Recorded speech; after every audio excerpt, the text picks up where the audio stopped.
sort of nervous, very, very dreadfully nervous about being him, but why did you say that I am not? The disease had sharpened my senses, not destroyed, not dulled them. Above all was a sense of hearing acute. I heard all things in the heaven, in the earth. I heard many things in hell. How then am I mad? Hearken and observe how healthily, how calmly I can tell you the whole story. It is impossible to say how first the idea entered my brain, but once conceived, it haunted me day and night. Object? There was none. Patient? There was none. I loved the old man. He had never robbed me. He had never given me insult. For his gold, I had no desire. I think it was his eye. Yes, it was this. He had the eye of a vulture, a pale blue eye with a film over it. Whenever it fell upon me, my blood ran cold. And so I took wings, very gradually. I made up my mind to take the life of the old man, and thus rid myself of the eye forever. Now this is the point. You can see me mad. Madmen know nothing. But you should have seen me. You should have seen how wise I proceeded, with what caution, with what foresight, with what dissimulation I went through. I was never kinder to the old man than during the whole week before I killed him. And every night, about midnight, I turned the latch of his door and opened it. So gently. And then, when I had made an opening sufficient for my head, I poured in a dark lantern, all closed that no light shone out. And then I thrust in my head. You would have laughed to see how cunningly I trusted him. I moved it slowly, very, very slowly, so that I might not disturb the old man's sleep. It took me an hour to place my whole head within the opening so far that I could see him as he lay upon his bed. Would a madman have been so wise as this? And then, when my head was far in the room, I undid the lantern cautiously. Oh, so cautiously, for the hinges creaked. I undid just so much that a single thin ray fell upon the vulture eye. And this I did for 7 long nights, every night just at midnight. But I found the eye always closed, and so it was impossible to do the work, for it was not the old man who fixed me, but his evil eye. And every morning, when the day broke, I went bold into the chamber and spoke courteously to him, calling him by name in a hearty tone, and inquiring how he has passed the night. So you see, he would have been very profound old man indeed to suspect it every night. Just at 12, I looked in upon him while he slept.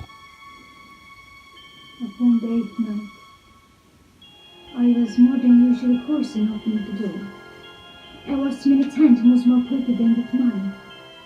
Never before that night had I felt the extent of my own powers. Oh, my sagacity! I could scarcely contain my feelings of triumph. To think that there I was, opening the door, little by little, and he not even to dream of my secrets or thoughts.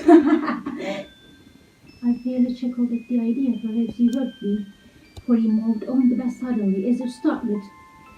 Now you may think that I drew back, but no, his room was as black as pitch with a thick darkness, so I knew he could not see the opening of the door. And I kept pushing it on, steadily. I had my head and was about to open the lantern, when my thumb slipped upon the fastening and the old man sprang up in the bed, crying out, "Who is there?" I kept quite still and said nothing. For a whole hour I did not move a muscle, and in the meantime I did not hear him lie down. He was still sitting up in the bed, listening, just as I have done, night after night, hearkening to the death watches in the wall. Presently, I heard a slight groan, and I knew it was the groan of mortal terror. was not a groan of pain or of grief. Oh no! It was a low, stifled sound that arises from the bottom of the soul when overcharged with awe. I knew the sound well. Many a night, just at midnight, when all the world slept, it has well up from my own bosom, deepening with its dreadful echo, the terrors that distracted me. I say, I knew it well. I knew what the old man felt and pitied him. Although I chuckled at heart. I knew that he had been lying awake ever since the first slight noise when he had turned in the bed. His fears had been ever since growing upon him. He had been trying to fancy them causeless, but could not. He had been saying to himself, "It is nothing but the wind in the chimney. It is only a mouse crossing the floor. It is merely a cricket which has made a single trip." Yes, he had been trying to comfort himself with these suppositions, but he had found all in vain. All in vain, because death, in approaching him, had stuck with his black shadow before him and enveloped him with him. And it was the mournful influence of the unperceived shadow that caused him to feel, although he neither saw nor heard, to feel the presence of my hat within the room. When I had waited a long time, very, very patiently, without hearing lie down, I resolved to open a little, very, very little crevice of the lantern. So I opened it. You cannot imagine how stealthily, until at length a simple dim ray, like a thread of a spider, shot from out the crevice and fell full upon the well-tried. It was open, wide open, and I grew furious as I gazed upon it. I saw it with perfect distinctness, all a dull blue, with a hideous veil over it, that chilled the very marrow in my bones. But I could see nothing else of the old man's face or person, for I had directed the ray as if by instinct precisely upon the dim spot. And how I not told you what you mistake for madness is but overrepeating of the sense. Now I say, there came to my ears a low, dull, quick sound, such as a watch makes when enveloped in cotton. I knew that the sound well too. It was the beating of the old man's heart. It increased my fury, as the beating of a drum stimulates the soldier into courage. But even yet, I refrained and kept still. I scarcely breathed. I had the lantern motionless. I tried how stealthily I could maintain the ray upon the eye. Meantime, the hellish tattoo of the art increased. It grew quicker and quicker, louder and louder every instant.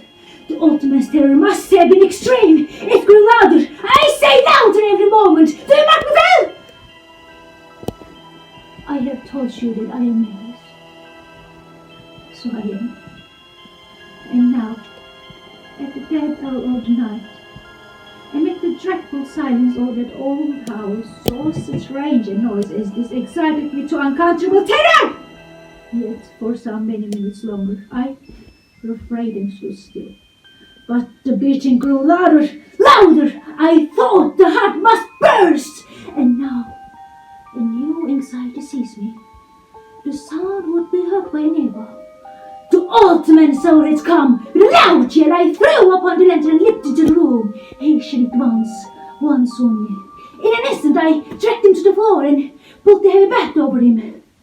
I then smiled gaily to find the deed so far done. But for many minutes, the heart beat on with a muffled sound. This, however, did not vex me. It would not be heard through the wall. At length it ceased. The old man was dead. I removed the bed and examined the corpse. Yes, he was stone dead. I placed my head upon the heart and held it there many minutes. There was no pulsation. He was stone dead. His eye would trouble me no more.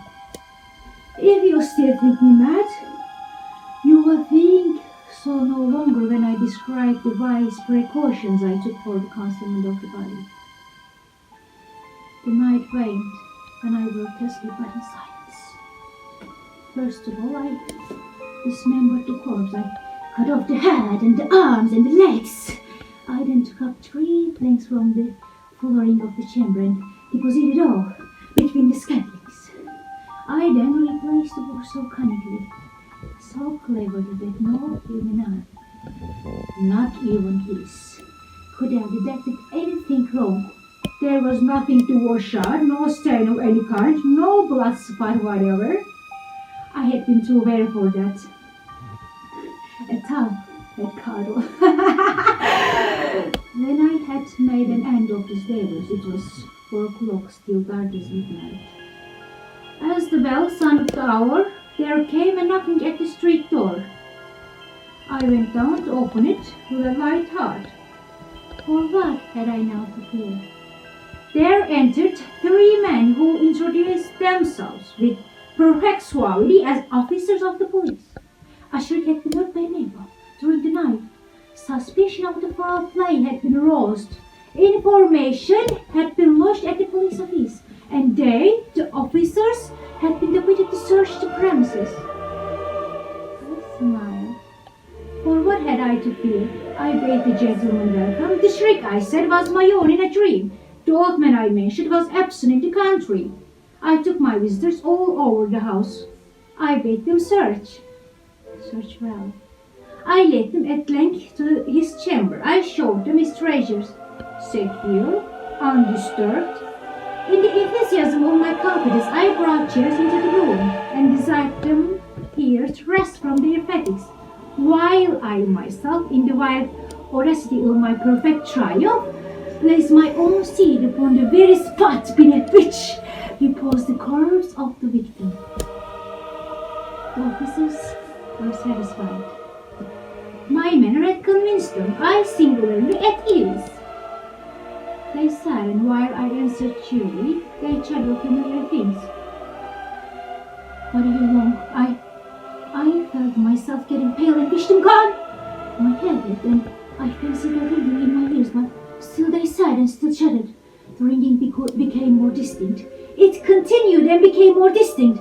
I talked more freely to get rid of the feeling, but it continued and gained definiteness. Until at length I found that the noise was done within my ears. No doubt I now grew very pale, but I talked more fluently with a heightened voice. Yet the sound increased, and what could I do?